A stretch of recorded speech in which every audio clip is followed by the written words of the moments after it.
Yeah, holidays. That is a big subject, and I think it's even a more important subject than normal now. You know, if we think about what this period means, for some people, it's a period of elation. It means a lot of good things, family, memories, even expecting current things, looking forward to seeing people that they don't get to see, time off from work, all of these just wonderful things. And for other people, it means difficult things, bad memories, tough times, seeing people that they're not so excited to see. And even outside of any individual or family, it's just a big time of year. Everywhere you go, it's pumpkin spice everything, there's lights everywhere. And for people who are already struggling, people who are having a tough time, and are using behaviors or substances as a way of dealing with that tough time, it just means that they're having a tougher time, even if it's a positive thing, or if it's a negative aspect of their experience.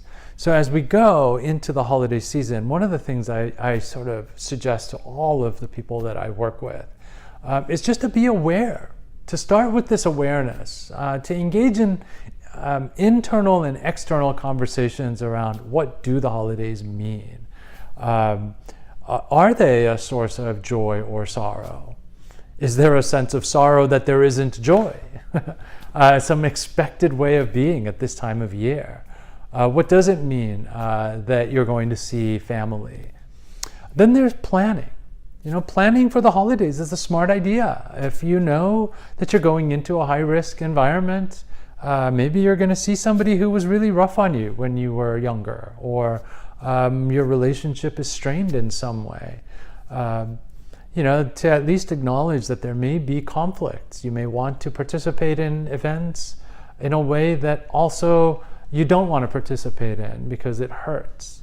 And to, at the very least, go in with recognition of that conflict, or maybe even take steps. You know, if somebody is already in the process of recovery, they've recognized and they've taken steps to correct relationship with substances.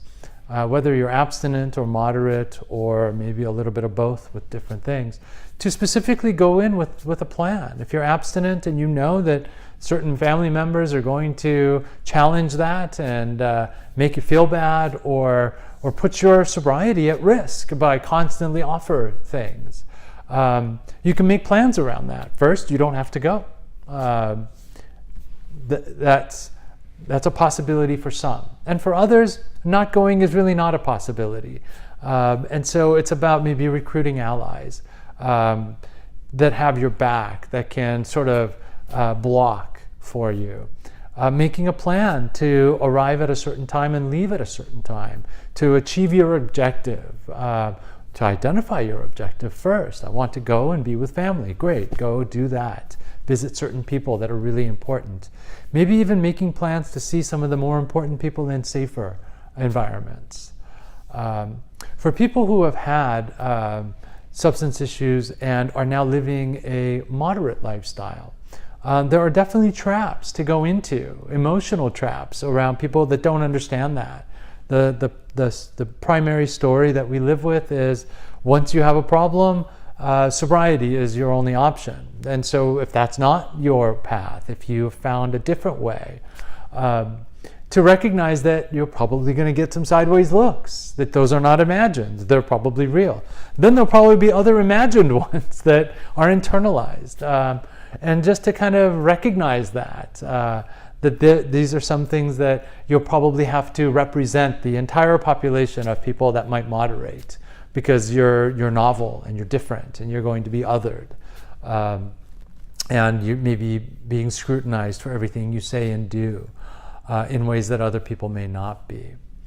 And for people that just aren't sure, or maybe that are having a tough time and they recognize that this time of year is harder, and they just don't want to repeat previous behaviors, to let things get out of hand, it's even more important to cut yourself some slack. Your behavior becomes bigger, more confusing. The need to drink or engage with other behaviors that you might call addictions becomes bigger because it is harder.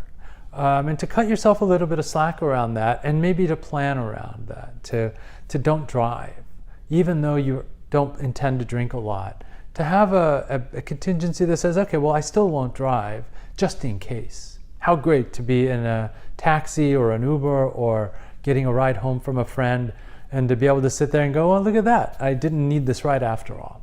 That's a lot better than risking something that you really don't want to do.